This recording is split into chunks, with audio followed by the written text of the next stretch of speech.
भारत पाक संघर्ष में जिस तरह ट्रंप ने अपने मन से ही सीजफायर का ऐलान कर खुद अपनी पीठ थपथपा ली थी, उसी तरह ईरान और इजरायल संघर्ष में भी अमेरिकी प्रेसिडेंट बुश ने संघर्ष विराम का ऐलान कर दिया। लेकिन ईरान को भला ये कहाँ मंजूर था, क्योंकि बदला तो अभी पूरा होना बाकी था। लिहाजा उसने संघर्ष विराम के ट्रंप के बयान के कुछ घंटे बाद ही मिडिल ईस्ट में अमेरिकी मिलिट्री बेस दहलाकर अपना बदला पूरा किया। देखिए खास पेशकश, विराम से पहले बदला पूरा।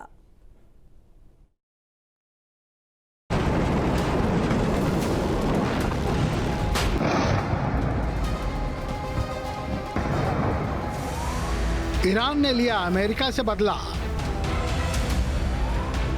मिडिल ईस्ट में अमेरिकी सैन्य बेस पर अटैक, अमेरिका को ईरान की चुनौती। ईरान के परमाणु ठिकानों पर हुई अमेरिकी कार्रवाई के जवाब में जब ईरान ने कतर में अमेरिका के अल उदीद एयर मिलिट्री बेस पर मिसाइलें दागी, जो मिडिल ईस्ट में यूएस का सबसे बड़ा सैन्य अड्डा है।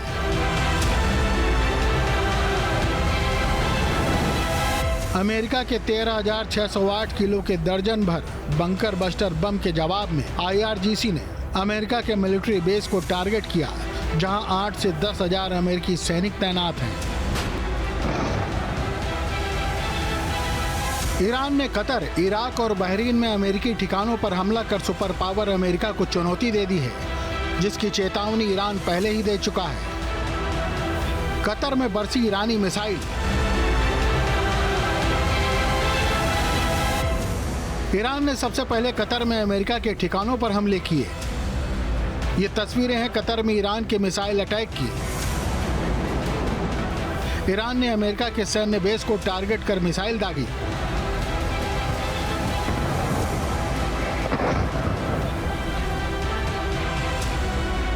इस हमले के साथ ही ईरान ने दावा किया कि अमेरिका से उसका बदला पूरा हो गया है। ईरान ने 6 मिसाइलों से अमेरिकी बेस को निशाना बनाया।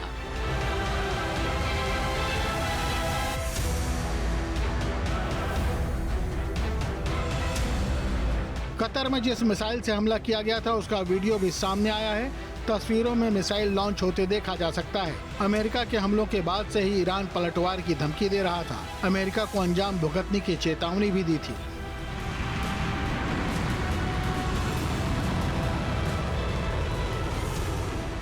हमले के बाद ईरान की सुप्रीम नेशनल सिक्योरिटी काउंसिल की ओर से जारी बयान में कहा गया, जो तुम पर जिस तरह हमला करे, तुम भी उस पर उसी तरह हमला करो। इस सफल अभियान में जितनी मिसाइलें इस्तेमाल की गईं, उनकी संख्या अमेरिका की ओर से ईरान के परमाणु ठिकानों पर गिराए गए बमों के बराबर। ईरान ने यह भी कहा कि ईरानी सेना की ओर से निशाना बनाया गया सैन्य अड्डा कतर के शहरी क्षेत्रों और रिहायशी इलाकों से काफी दूर था। अब सवाल उठता है कि ईरान ने अल उदीद एयरबेस पर ही इतना बड़ा हमला क्यों किया।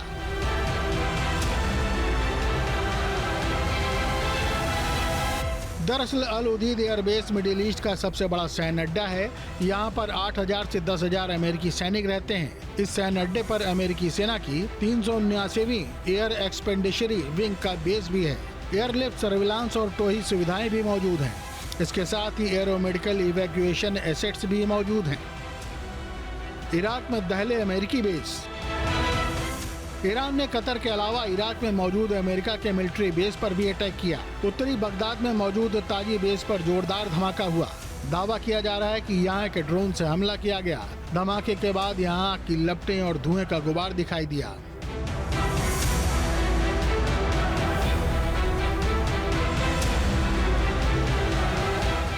इराक के सलाह अल दीन प्रांत के बलाद में मौजूद अल ब्रक एयरबेस पर भी हमला हुआ है। दावा किया जा रहा है कि अचानक यहां जोरदार ब्लास्ट हुआ, जिससे अफरा तफरी मच गई।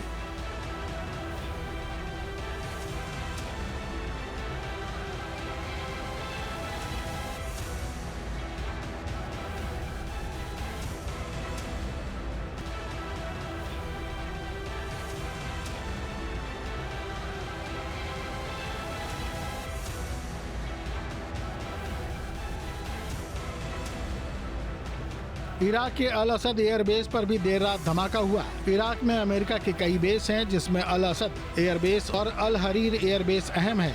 इराक में करीब 2500 अमेरिकी सैनिक तैनात हैं, जो ISIS के खिलाफ गठबंधन का हिस्सा हैं। ऐसे में अल असद एयरबेस पर अटैक रणनीतिक लिहाज से अहम माना जा रहा है। डोनाल्ड ट्रंप का नर्म रुख।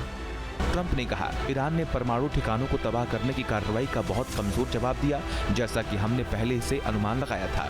14 मिसाइलें दागी गईं, जिनमें से 13 को मार गिराया गया और एक को जानबूझकर नहीं रोका गया क्योंकि वो किसी खतरे की दिशा में नहीं थी। सबसे अहम बात यह है, ईरान ने शायद अब अपना गुस्सा निकाल दिया है और अब शायद आगे और नफरत नहीं होगी। ट्रंप ने भले ही ईरान के हमलों को कमजोर बताया हो, लेकिन इतना तो साफ है कि ईरान ने मिडिल ईस्ट में अमेरिकी ठिकानों को निशाना बनाकर संदेश जरूर दे दिया। ईरान ने खुले तौर पर अमेरिका को धमकी भी दी और उसके ठिकानों पर धमाके भी किए। फिलहाल ईरान बदला पूरा करने की बात कह रहा है। यही वजह है कि अमेरिकी ठिकानों पर हुए अटैक के बाद तेहरान में लोगों ने जश्न भी मनाया।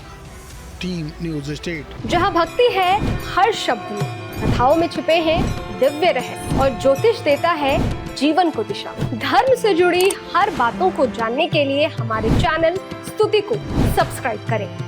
चैनल पर जाने के लिए इस लिंक पर क्लिक करें।